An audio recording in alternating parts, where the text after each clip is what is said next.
Welcome back to the Wine Crush. I'm Laura Lawson, and we are getting to the heart of the matter now. And to do that, I have some great help.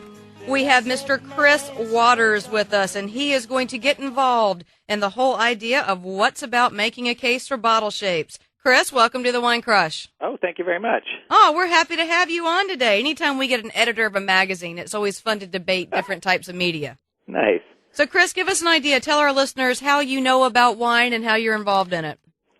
How do I know about wine? I guess my misspent youth led me to the editing chair that I'm sitting in right now. I grew up here in the Niagara Peninsula of Canada and kind of fell into working at tasting rooms as a summer job while studying journalism, and just kind of pursued my bliss, kept writing about wine, and ended up creating a magazine called Vines, which celebrates, I guess, the culture of wine, but also the lifestyle of wine, and is aimed at Canadian readers, based on the wines produced here in Canada, but also the wines we receive from overseas and, of course, from the United States. Yes, those dreaded imported Californian wines. We understand that.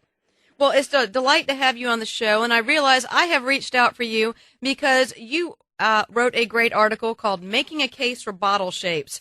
You and I seem to think very similarly. Tell me what you discovered when you were writing about bottle shapes. Well, actually, as a weekly columnist up here, you're always looking for inspiration, and this is one of these kind of eureka moments, but perhaps a very small eureka moment. But I was involved in September, early September, with the Intermin International Wine Awards, and as part of that was of course, the thankless task of unpacking thousands of bottles of wine and stickering them and getting them ready. People do not realize as a whole what a miserable job that is. No, for sure. By the time you get all the tape off, the boxes off, you break every nail you have cardboard burns, paper cuts, it's really not fun. No, everyone thinks about the end pleasure, and even that, I would argue, as you see the judges start shaking with trepidation when they hear another dolly rolling up with wine for them to try. But excuse me, what was interesting was, here we had, 750 plus entries, 16 countries submitting things, and if I had to carve the room into 4 quadrants, I could have easily done it.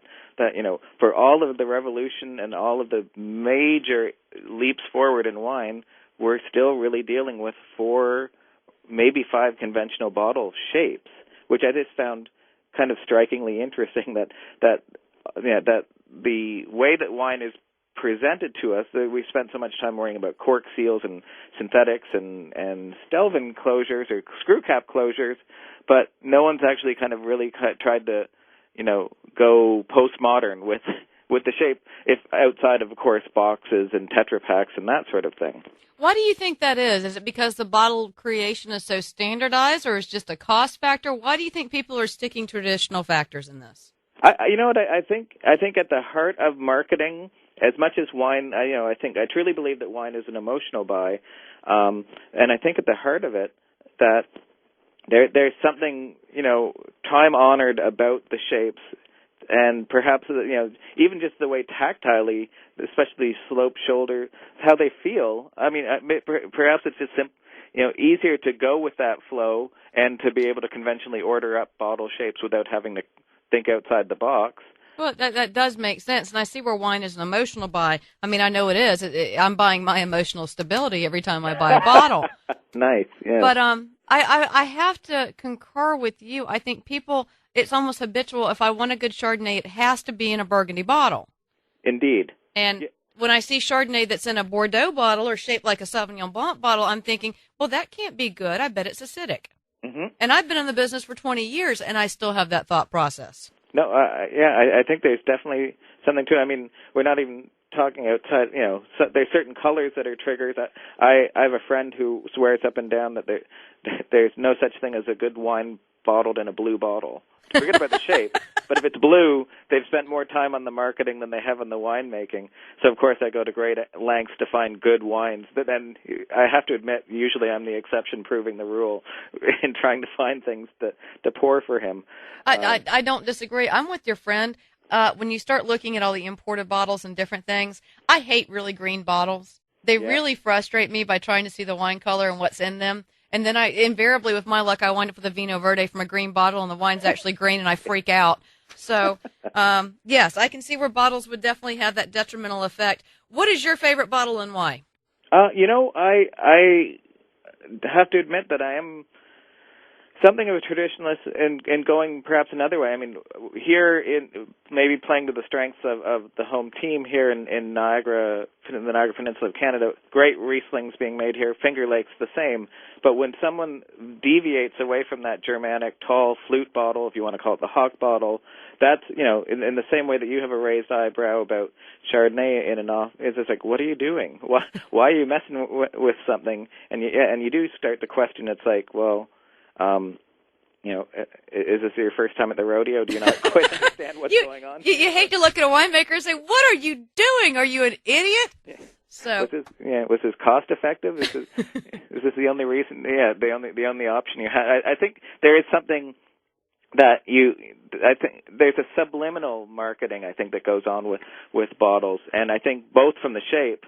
And I think one of the things that's, I think, shaping up to be probably the story of 2010 in wine is going to be weight of bottles. Certainly, just last week at this big conference in Rioja, someone came up with a stat that just kind of staggered my mind. That